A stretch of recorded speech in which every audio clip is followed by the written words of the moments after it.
kota Cilegon itu kan kota padat industri ya. Penilaian ketika kunjungan ke daerah lain, harusnya Cilegon sudah sejahtera dong masyarakatnya gitu. Sejahtera dari mana? Karena mereka melihat investasinya yang luar biasa. Cuman pajak-pajak perusahaan sini kan kantor pusatnya berada di Jakarta. Pajaknya yang menikmati pusat gitu. Yang saya lihat untuk masalah yang sangat serius terkait masalah banjir juga itu perlu diperhatikan. Untuk penanganan banjirnya hanya ratusan juta. Masih tidak sebanding dengan yang terjadi pada saat ini untuk pembangunan seperti tandon-tandon air, untuk sedimentasi dan normalisasi, karena itu yang masyarakat rasakan untuk saat ini.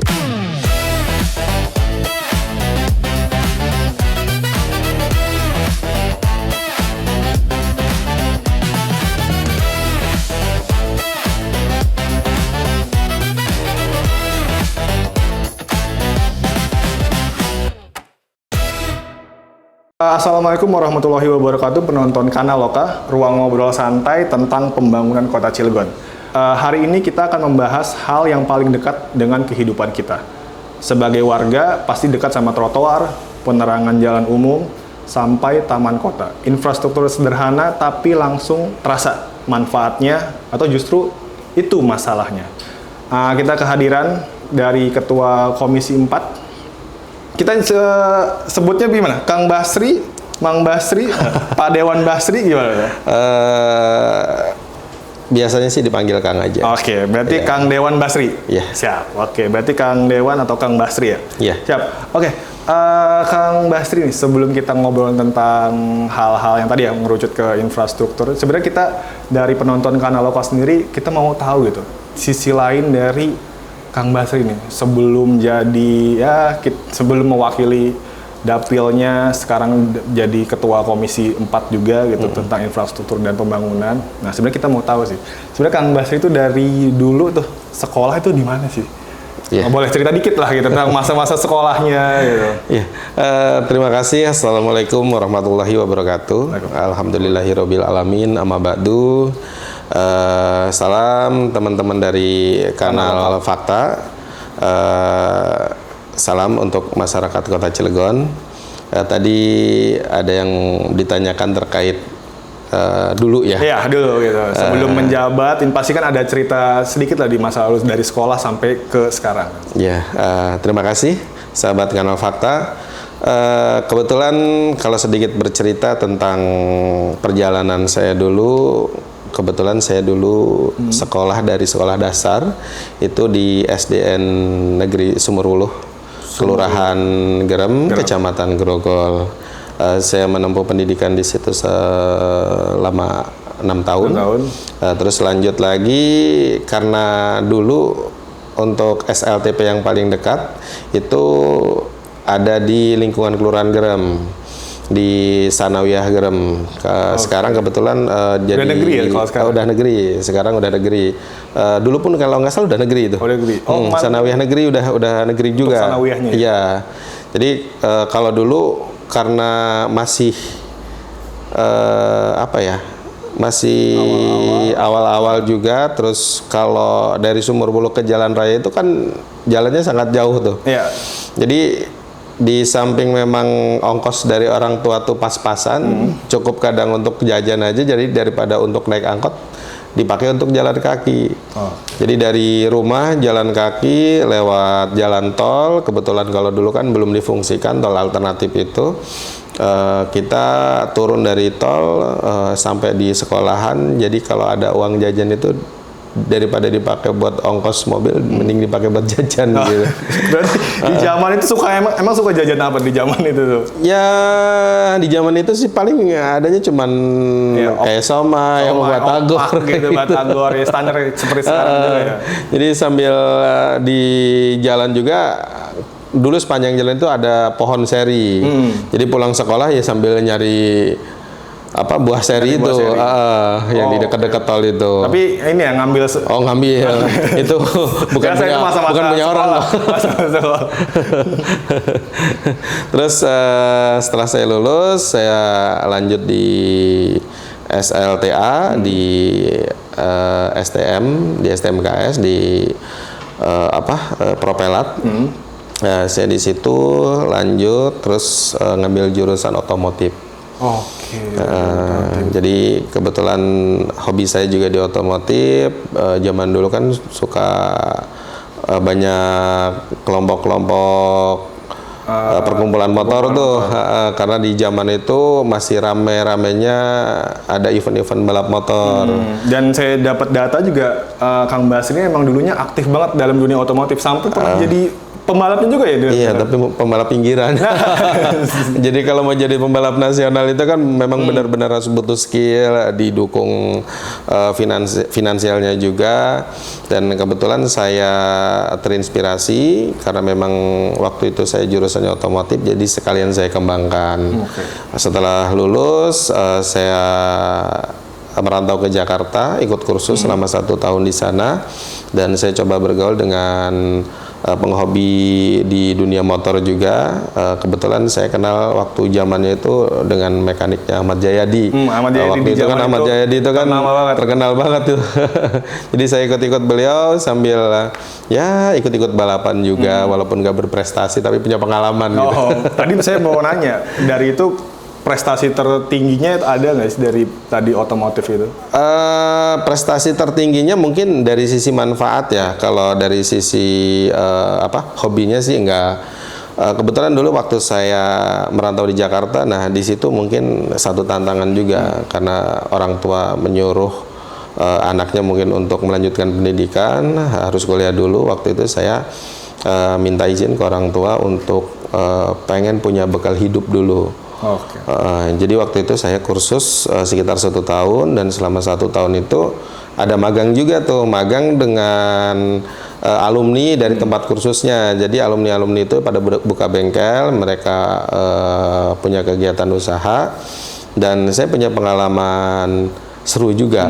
Boleh diceritakan di sana, karena bengkel itu kan nggak terlalu besar, dan ini kalau di skala bengkel itu apa, pinggiran atau pinggiran, di skala bengkel pinggiran yang kebetulan memang fokusnya di racing.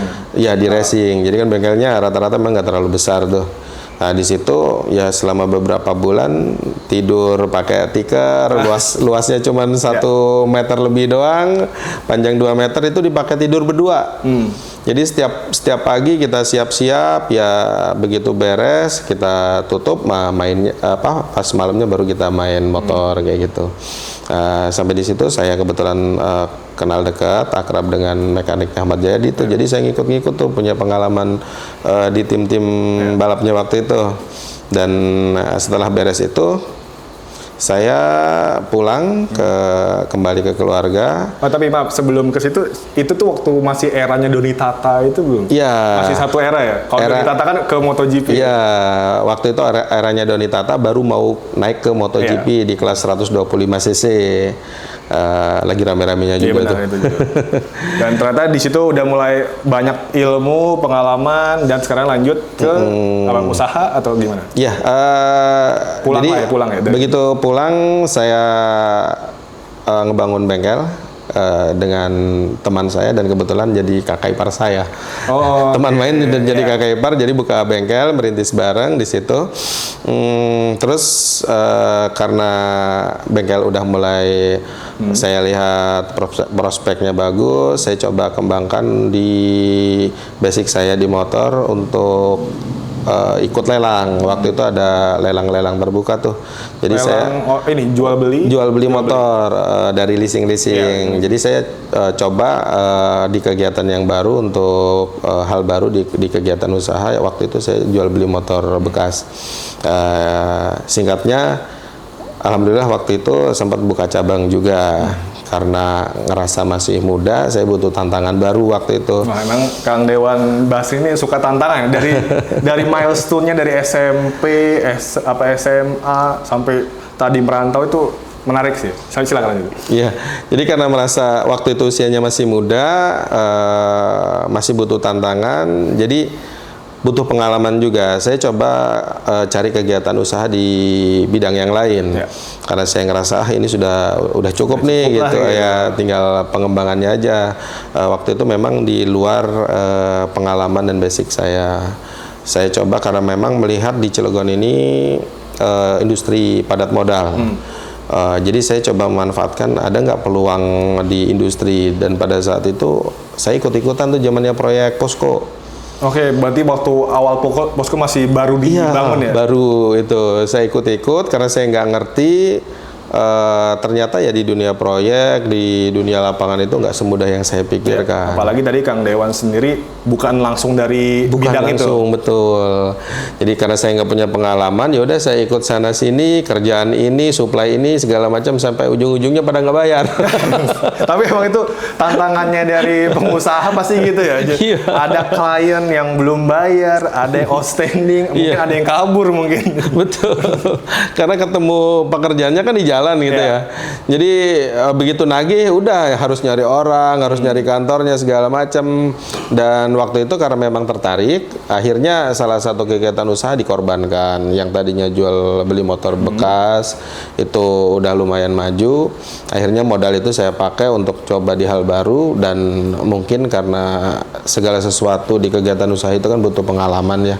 Butuh jam dasar. Terbang ya, nggak bohong ya. Betul, butuh dasar pengetahuannya juga, sehingga bagi teman-teman semuanya kalau mau mencoba hal di kegiatan usaha, coba pelajari dari teorinya dulu. Setelah teorinya dapat, coba sharing-sharing dengan yang lebih berpengalaman, potensinya seperti apa, dampak kerugiannya seperti apa. Jadi begitu pada saat teman-teman nanti melakukan kegiatan usaha, ya jangan sampai seperti saya gitu. Nah, boleh sedikit tips lah dikit ke penonton kanal lokal sendiri. Tadi kan kalau kita lihat itu usahanya itu bener-bener nyoba A, nyoba B, nyoba C. Sebenarnya dari perpindahan itu apa sih yang harus bener-bener diperhatikan gitu buat penonton semua gitu? Iya, yang pertama sih mungkin tekun dulu ya, niatnya yang kuat, tekun. Terus kalau jiwa entrepreneur itu kan dari pengalaman ya. Tapi memang butuh juga jiwa entrepreneur dan visioner dan mentalnya juga. Jadi memang semuanya jadi satu tuh di situ. Pasti. Jadi harus benar-benar terlatih gitu. Tapi tergantung dari sisi kegiatan usahanya juga sih, orientasinya kita di bidang apa. Kebetulan karena pada saat itu saya mengalami apa ya, kalau istilah orang usaha tuh kebangkrutan. Jadi modal-modal yang ada semuanya karena disalurkan di kegiatan baru, begitu nagih. Nah pada saat nagih ini punya pengalaman yang luar biasa juga gitu. Saya harus ngejar-ngejar orang, laporin orang ke polisi, ribut di tempat orang, sampai malam-malam harus nagih nyariin orang. Sampai pas mau keluarnya ditungguin orang pada bawa golok karena saya marah-marah. Wah udah pengalaman itulah. Pengalaman yang luar biasa bagi saya gitu, karena kejadian-kejadian pada saat nagih apa segala macam itu ribut dengan orang-orang yang susah bayar itu sering pada saat itu. Nah itulah jadi pengalaman buat saya. Apa pengalamannya dan apa manfaatnya. Jadi ketika segala sesuatu itu memang harus tertib administrasi ya. Tertib administrasi, dan kita juga sedikit harus punya pengetahuan hukum. Karena kalau kita polos-polos beneran ya seperti pengalaman saya yang kemarin-kemarin gitu kan. Berarti sedikit saya kulik sedikit yang tadi tentang pengalaman usaha. Sebenarnya tadi banyak tantangan sampai ada ya mungkin ada ancaman nyawa mungkin ya sejenis itu. Dan sebenarnya mungkin buat teman-teman juga yang mau usaha juga bisa juga tuh mengatasinya gimana tuh. Soalnya itu kan bener-bener mengancam gitu, pasti kan ada ancaman dari pihak A, B, kanan, kiri, atas, bawah gitu. Nah itu gimana menyelesaikan? Sekarang udah selesai tuh atau gimana? Ada yang selesai, ada yang tidak gitu. Ada yang selesai, ada yang tidak. Saya berbagi pengalaman saya. Jadi pada saat memang di hal baru itu banyak masalah ya. Banyak masalah, dan memang segala sesuatunya itu harus kita analisis dari awal supaya kita bisa meminimalisir masalah. Karena ketika kita sudah banyak masalah, yaitu konsentrasi kita tertuju bukan untuk usaha lagi, akhirnya untuk bagaimana caranya mengembalikan uang-uang yang ada di luar. Kita fokus nagih, dan akhirnya nagihnya nggak dapat gitu kan, usahanya nggak jalan, jadi berantakan semuanya. Biasanya kalau teman-teman pengusaha gitu, dari usahanya itu benar-benar kalau udah kacau itu ke semuanya tuh, bisa ke diri sendiri, keluarga, merewet kemana-mana. Benar. Yang itu asalnya teman jadi musuh, yang ini jadi wah udah kacau banget itu. Benar. Karena apa ya, pengalaman yang saya rasakan waktu itu cukup luar biasa. Ya bukan cuma ancaman, ribut dengan orang dan segala macam.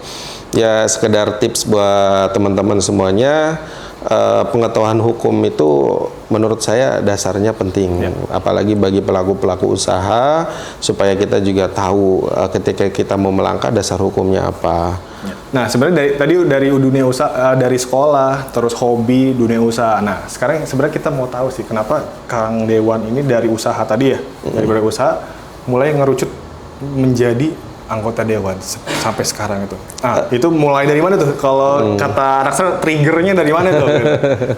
Ya, saya punya sejarah yang kalau berbicara saya pada saat itu saya tidak punya Belum kepikiran, jangan bayangan sampai belum saya jadi anggota DPRD ya. Karena pada saat itu saya bisa melanjutkan hidup, bisa menafkahi keluarga aja udah luar biasa. Karena posisi pada saat saya kolaps, di kegiatan usaha saya bangkrut, saya diajak sama paman saya, kebetulan beliau sekarang sudah almarhum. Beliau pernah menjadi anggota DPRD di Kota Cilegon juga, dari salah satu fraksi, dan saya waktu itu jadi sopir. Jadi saya yang nyopirin, saya nyopirin paman saya bolak-balik di kantor dewan, di kegiatan-kegiatannya, dan pada saat itu ya udah pikiran saya nggak mungkin saya kayaknya jadi anggota dewan gitu. Tapi ini jadi motivasi juga buat teman-teman semuanya, tidak ada hal yang tidak mungkin selama kita punya niatan yang kuat, punya tekad yang kuat, dan benar-benar tekun juga gitu tuh. Berarti dari situ ya titik baliknya lah kita sebut titik balik di situ, dan pada akhirnya mencalonkan dan akhirnya terpilih. Sebelum mencalonkan, kebetulan saya waktu itu cukup aktif juga berorganisasi. Kebetulan saya pernah beberapa kali jadi salah satu ketua organisasi, baik di kepemudaan, lembaga swadaya masyarakat, organisasi masyarakat, termasuk di Karang Taruna dan paguyuban dan organisasi-organisasi lain.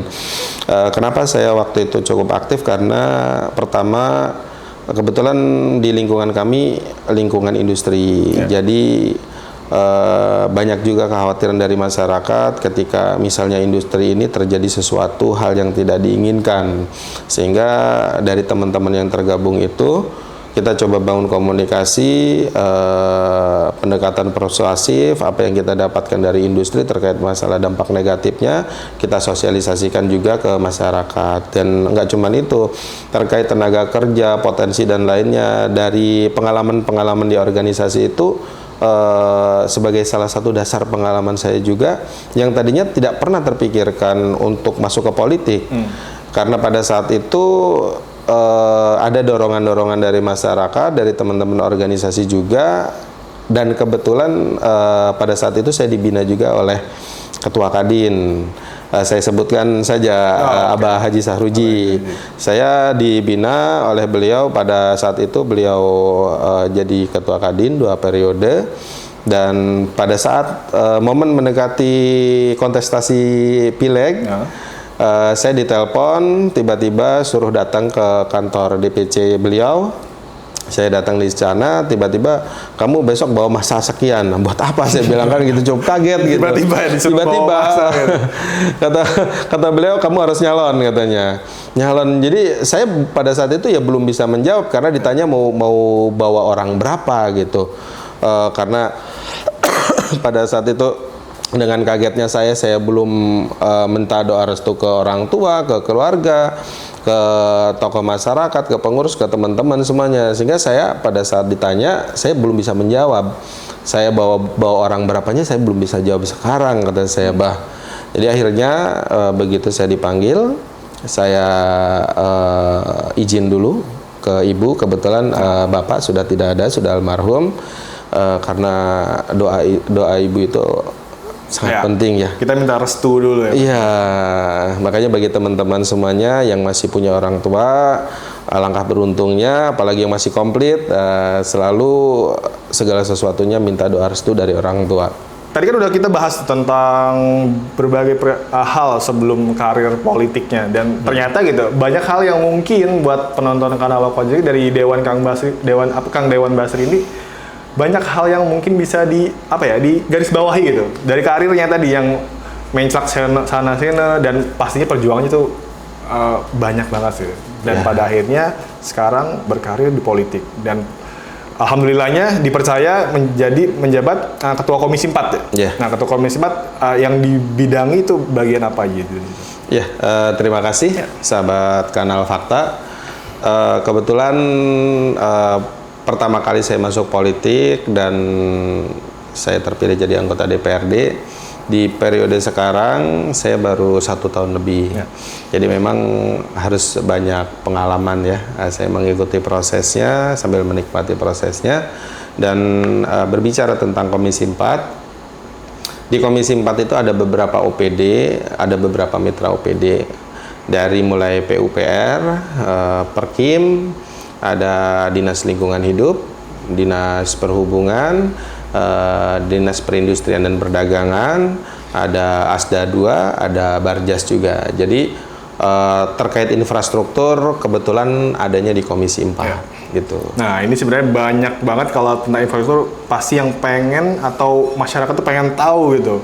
Karena itu yang langsung kerasa di masyarakat gitu. Udah semisal kemarin ada jalan lubang pasti kan wah gimana nih Komisi 4 gitu. Pasti kayak gitu. Dan sebenarnya kita mulai masuk ya ke pertanyaan yang dari tema kita gitu, kayak infrastruktur dekat kita, trotoar, PJU, taman kota sudah layakkah? Nah, pertanyaannya adalah menurut Kang Dewan, apa sih indikator sederhana bahwa infrastruktur dasar itu yang trotoar dan lainnya itu layak bagi masyarakat?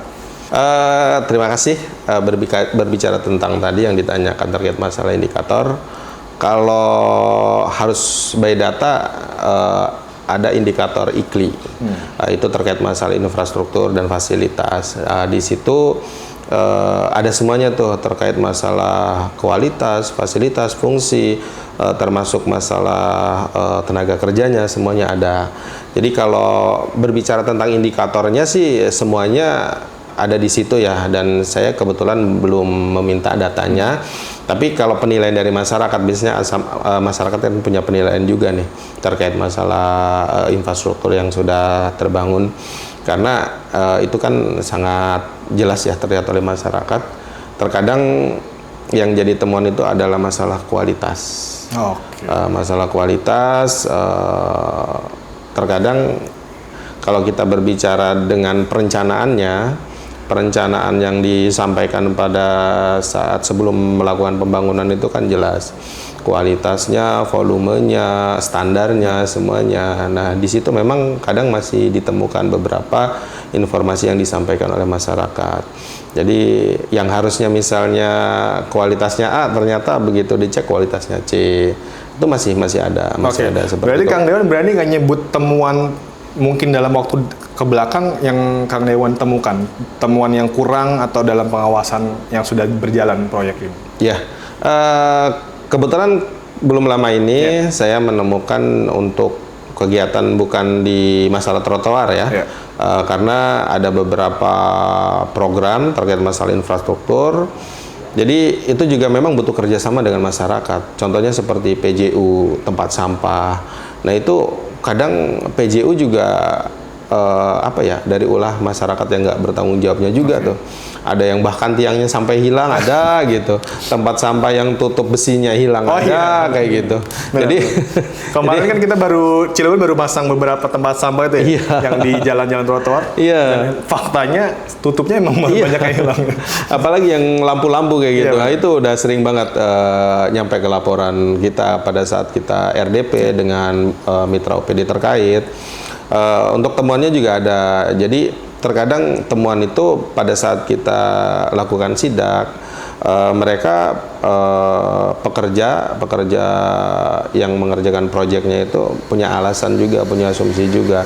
Pada saat kita menanyakan, contohnya saluran drainase, saluran drainase ini, oh ya tingginya sesuai dengan gambar, tapi dimensinya yang biasanya berubah. Ya, benar. Nah, karena dimensi itu menyesuaikan dengan kondisi. Nah, terkadang digambar dimensinya misalnya harus 2 meter, ternyata cuma 1,7 atau 1,8. Nah, alasannya apa pada saat kita sidak? Alasannya karena memang tanah yang sebelahnya itu masih punya warga. Terkadang di situ sudah ada bangunan-bangunan liar juga, ada tiang-tiang listrik juga. Makanya kadang nggak semuanya dimensi itu sama seperti itu.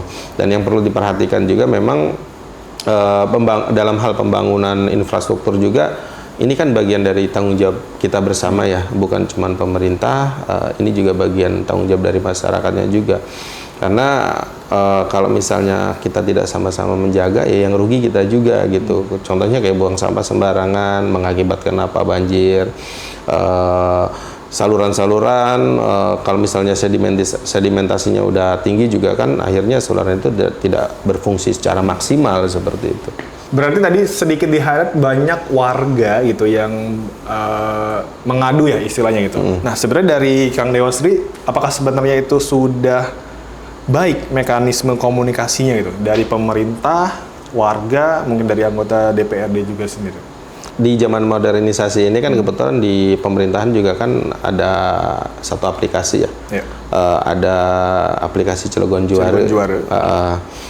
Di situ kan masyarakat sebenarnya bisa mengadu, menyampaikan, ya berpartisipasi terkait di wilayahnya masing-masing ada masalah apa. Cuman memang yang menurut kami belum optimal adalah tindakannya. Jadi ketika kita melaporkan apa, ya mungkin itu diresponnya kapan kayak gitu. Ya, tapi ini mungkin bagian dari proses juga. Saking banyaknya mungkin bisa jadi juga gitu kan, yang disampaikan apa, makanya dirasa belum optimal oleh masyarakat. Oke, berarti dari hal itu sebenarnya dari mekanisme komunikasi antar masyarakat sampai ke pemerintah sudah dibukakan ya, sudah. Yang saya tahu sih sudah, karena kebetulan kita kan di legislatif ya. Jadi tugas pokok fungsi kita juga berbeda. Kebetulan yang lebih dominan itu karena di DPRD itu kan, di legislatif itu kan cuma 3 fungsinya, legislatif, budgeting sama pengawasan.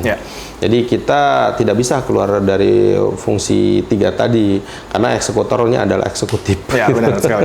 Jadi dari Kang Dewa sendiri kita mengawasi ya tadi ya, BCL itu ya. Betul, menganggarkan sama pengawasannya juga untuk kontrolnya. Berarti di sini, tapi dari bagaimana sih kalau dari DPRD sendiri itu meyakinkan untuk meningkatkan kualitas hidup warga dari infrastruktur yang ada gitu?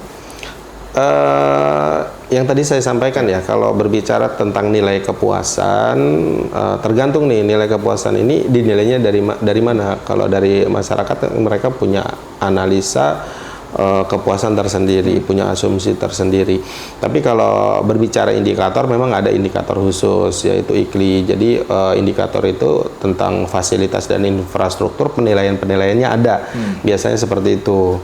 Cuman masyarakat karena memang anggota DPRD ini yang bersentuhan langsung, karena di dapilnya masing-masing juga ketika ada jalan rusak, ada banjir, ada saluran mampet, ada TPT yang jebol, yang kayak gitu-gitu ya dari masyarakat selalu kami tampung karena di DPRD itu kan sebagai representasi dari masyarakat. Jadi pada saat waktunya memang kita harus sampaikan juga ke mitra OPD terkait gitu. Dari infrastruktur dan beberapa infrastruktur, salah satunya PJU.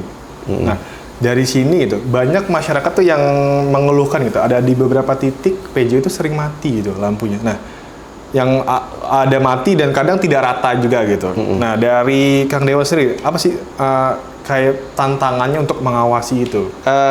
Tentunya kita harus bisa lihat dulu ya terkait masalah PJU.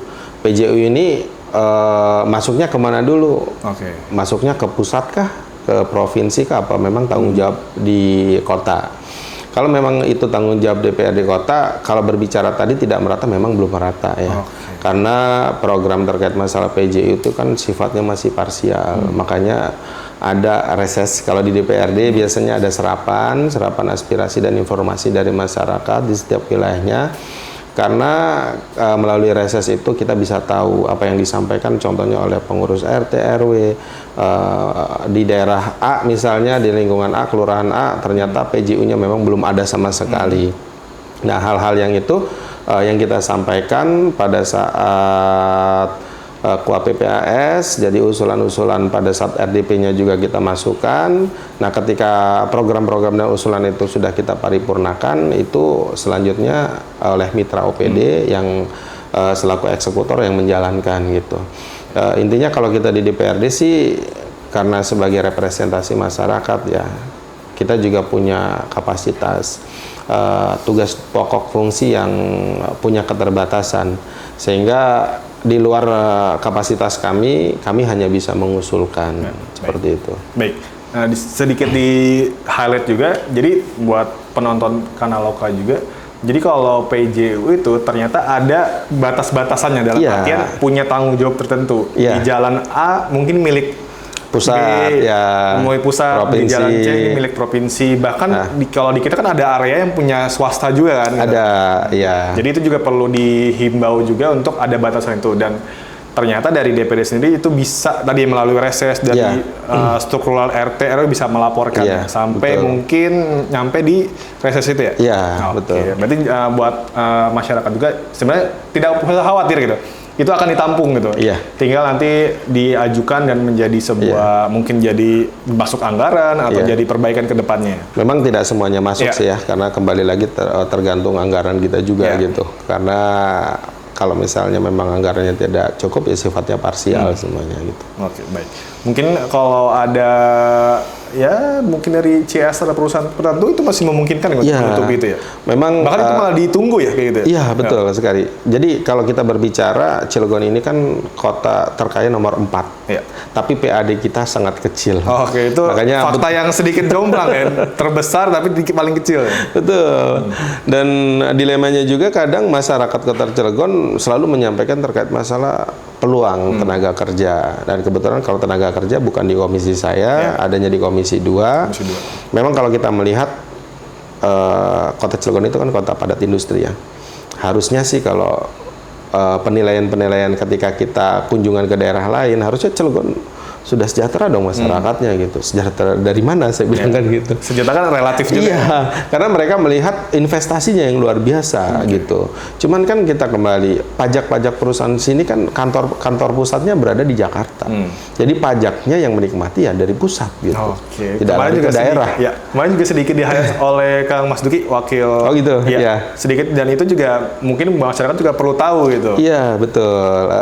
Beberapa perusahaan di Cilegon itu secara head office-nya atau ke pusatnya tuh belum di sini gitu. Dan itu menyebabkan tadi ya secara administrasi NPWP belum di sini dan masuk ujung-ujungnya ke pajak ya. Betul. Dan itu ada pengembangannya di situ untuk anggaran dan lain-lainnya. Makanya memang kita mengharapkan dari perusahaan-perusahaan untuk program CSR-nya, karena kalau kita lihat ya potensi yang luar biasa ini harusnya sih bisa dinikmati oleh masyarakat Kota Cilegon gitu. Minimal daerah-daerah terdampak ring satunya perusahaan ini minimal di situ kena gitu. Tadi minimal jalan bagus, area bagus. Nah, itu kan semua kebagian lah istilahnya gitu. Semuanya baik. Nah, tadi tentang jalan ngerucut, sebenarnya agak sedikit mau bahas tentang taman kota.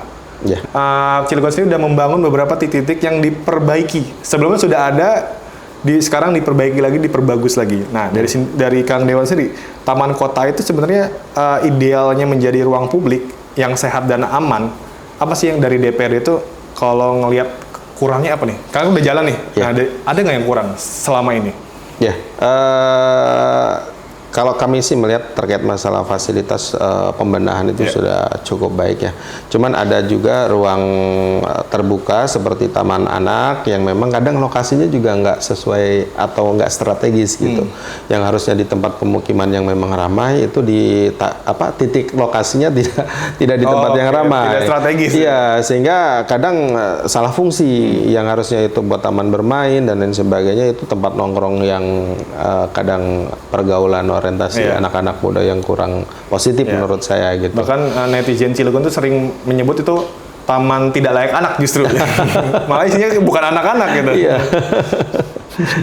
Dan itu menjadi evaluasi juga ya, Mas? Menjadi evaluasi. Oke, berarti sebenarnya dari pemerintah kota sudah cukup baik ya, cuma tinggal perlu ditingkatkan lagi. Betul. Bahkan terakhir baru tuh ada di area sekitar Landmark, itu ada area yang mulai bagus lagi tuh. Iya. Dan itu sepertinya akan terlihat lebih estetik ya, kalau bahasa estetiknya lebih. Dan memang kalau dikilas balik lagi, taman kota alun-alun itu bagus, sebenarnya itu akan menjadi iklan gratis. Pada akhirnya kan masyarakat suka foto dan itu akan mempublish ke seluruh sosmed dan pada itu kan mendatangkan wisata dan kawan-kawan. Iya. Kalau yang saya lihat sih memang kalau untuk wajah kota sekarang memang luar biasa ya. Cuman mungkin lebih efektif lagi karena memang wajah kota kita sekarang di musim banjir, di musim hujan ini kan masih banyak genangan-genangan, masih banyak yang kena banjir juga nih. Apalagi kan sekarang di zaman digital 1 menit aja udah nyampe kemana-mana gitu kan. Mungkin yang perlu dievaluasi adalah dari fungsi saluran dan manfaatnya dulu ya. Kalau menurut saya daripada wajahnya dulu masih mending fungsinya dulu gitu. Karena kalau misalnya dikemas secantik mungkin tapi fungsinya misalnya tidak optimal, ya itu ada pertimbangan dan penilaian dari masyarakat juga tentunya. Pada saat musim hujan, musim banjir, mau nongkrong di situ malah nggak bisa lewat, malah banjir gitu kan. Oke. Nah sebenarnya saya kerucutkan sedikit. Kita kan mulai di akhir tahun ini mulai musim penghujan. Nah tadi fasilitas umum di Cilegon sudah baik dan ternyata gitu beberapa titik itu masih banjir. Nah dari Kang Dewa sendiri sudahkah gitu atau adakah himbauan tertentu untuk eksekutif pastinya kan gitu untuk menghindari itu semua? Ya, di Cilegon ini kan ada 8 kecamatan, 43 kelurahan. Memang ada beberapa wilayah yang jadi langganan banjir. Yang saya lihat sih setiap ada informasi keluhan seperti itu memang ada tindakan. Termasuk ada pembangunan saluran drainase. Cuman kadang yang belum optimal menurut saya ketika bangunan itu sudah dilakukan saluran drainase sudah dilakukan, perawatannya yang masih kurang. Perhatian dari perawatannya itu karena saluran itu kan kita tidak tahu kondisinya kanan kirinya itu seperti apa. Kalau misalnya wilayahnya emang wilayah yang gampang tanah longsor atau banyak sampah yang menumpuk di situ, kalau misalnya kita tidak normalisasi, tidak lakukan itu, ya itu juga percuma, kita ada saluran tetap banjir gitu kan. Makanya saya pernah waktu itu karena memang melihat empati di salah satu lingkungan, kebetulan itu di lingkungan Kalibaru dan Komplek Pomal Angkatan Laut. Di situ setiap musim hujan mereka selalu khawatir karena apa? Setiap hujan sebentar aja itu mereka sudah kerendam. Bahkan bisa 1 meter lebih. Jadi mereka tidak punya aktivitas, banyak barang-barangnya yang rusak juga. Kan kalau yang kayak gitu kita usulkan juga lama. Dan kebetulan saya ada punya alat berat, ada eksavator, ada mobil dump truck juga. Pada saat itu saya coba bangun komunikasi dengan pihak kecamatan, kelurahan, pengurus dari lingkungan, dari perwakilan Pomal juga, kita diskusi dan kita undang industri-industri yang ada di situ, industri-industri terdekat untuk kita lakukan gotong royong bersama. Jadi pada saat saya turunkan alat memang nggak maksimal nih. Jadi saya komunikasi ke Dinas PU, kebetulan saya telepon kadisnya dan beliau bisa membantu, cuman memang tidak secara langsung karena alat tersebut juga lagi dipakai di daerah lain. Dan alhamdulillah pengerjaan selama 10 hari gotong royong dengan masyarakat dengan dibantu oleh perusahaan juga, masalah yang sudah bertahun-tahun bahkan lebih dari 10 tahun itu bisa terselesaikan. Cuman masih ada PR. PR-nya apa? Karena memang hubungannya dengan aset pemerintah provinsi. Nah, di situ ada saluran juga, ada jalan utama juga yang berhubungan dengan provinsi, itu memang salurannya udah sangat sempit sekali. Nah, itu salah satu penyebabnya juga. Tapi intinya sih kita di DPRD kalau ada apapun yang disampaikan oleh masyarakat kita tampung, yang bisa kita kerjakan langsung dengan kemampuan secara mandiri kita kerjakan langsung. Kalau di luar itu kita coba perjuangkan aspirasi dari masyarakat. Ketika pada saat rapat-rapat tertentu mitra OPD juga kita panggil untuk yang sifatnya urgensi itu kalau bisa disegerakan. Itu yang selalu kita coba bangun komunikasi untuk mendorong itu. Oke, baik. Berarti dari Kang Dewan sendiri dari secara jabatan sudah mendorong juga ya dari Ya. itu, bahkan secara personal juga Ya. sudah membantu ya. Kalau saya mampu, saya bantu. Ya. Dan memang kadang emang kalau kita secara personal gitu, kadang kita kalau melihat sesuatu di sekitar kita gitu, kadang emang kita akan tergerak gitu untuk Ya. membantu itu. Ketika ada hal-hal yang seperti itu, kita coba komunikasikan juga ke dinas terkait, karena memang kalau di legislatif itu kan bukan eksekutor ya. Ya. Nah, kita hanya menyampaikan dan kita dorong supaya informasi dari masyarakat itu bisa secepatnya ditindaklanjuti. Memang yang saya perhatikan juga tidak bisa mengcover semuanya. Ketika di sini banjir, di sini ada genangan, tidak bisa semuanya. Tapi kembali lagi mungkin kita butuh dukungan juga dari masyarakatnya. Dengan kejadian banjir, dengan kita lihat sumbernya, hulu hilirnya seperti itu, penyebabnya apa? Kalau penyebabnya sampah ya, kita sebagai masyarakat Kota Cilegon harus bisa menjaga kota kita yang tercinta ini supaya tidak terjadi banjir, ya mengurangi dan coba untuk membangun pribadi yang lebih baik sama-sama untuk tidak membuang sampah sembarangan juga gitu. Ya, pasti itu. Itu kan hal-hal yang dasar sekali Iya. ya. Tadi kan sebetulnya ngebahas beberapa hal yang masyarakat gitu. Nah, dari Kang Dewo sendiri gitu. Dari dapilnya dan sebagai ketua Komisi 4 juga itu. Apa sih aspirasi yang konsisten tuh muncul terus yang diminta oleh masyarakat? Dalam konteks adalah infrastruktur yang dipengenin banget sama masyarakat tapi belum ada di Cilegon sendiri. Kalau yang konsisten disampaikan, Iya, biasanya yang diminta masyarakat. pertama keluhannya dulu ya. Kalau keluhan itu kan kadang terkait masalah akses jalan, karena jalan itu kan ada usianya, sekian tahun rusak. Itu sih sebenarnya tergantung dari pembangunannya juga. Nah, kembali lagi seperti saluran. Nah, saluran juga penyebabnya apa? Terus kemudian TPT yang jebol. Kalau harapan dari masyarakat sih yang biasa disampaikan terkait yang paling saya dengar itu sebenarnya terkait masalah peningkatan skill kualitas sumber daya manusianya. Oke, justru di luar infrastruktur tadi ya, bangunan-bangunan. Justru ini tapi berhubungan juga dengan infrastruktur ya. Karena Cilegon juga kan ada ada pelatihan-pelatihan, tapi pelatihan-pelatihan itu juga kembali lagi sebenarnya ke mindset masyarakatnya juga gitu loh. Kan ada balai latihan kerja. Balai latihan kerja ini memang punya keterbatasan juga sih ya. Tapi ketika yang disampaikan yang konsisten dari masyarakat itu adalah memperhatikan anaknya, keluarganya. Kalau mereka lulus sekolah, lulus kuliah harus bagaimana? Kalau melihat potensinya kota kita kota industri itu. Cuman ketika kita sampaikan, kita sering lakukan komunikasi terhadap pihak-pihak industri, mereka terkadang menyampaikan juga kekurangannya dari kualitas SDM-nya. Tapi itu kan yang sering ditanyakan ya oleh masyarakat ya. Tentunya penambahan mungkin untuk lokasi balai latihan kerja itu kalau dari saya sih keinginannya bisa setiap kecamatan ada. Oh, baik. Setiap titik kecamatan Setiap ada titik gitu. kecamatan ada gitu. Jadi lebih kena targetnya. Iya, karena kan yang lebih tahu informasi itu pertama adalah kelurahan dari pihak kecamatan. Jadi kan mereka tahu lulusan di tahun ini berapa orang nih gitu. Nah, sebelumnya yang nganggur berapa orang juga nih kan gitu.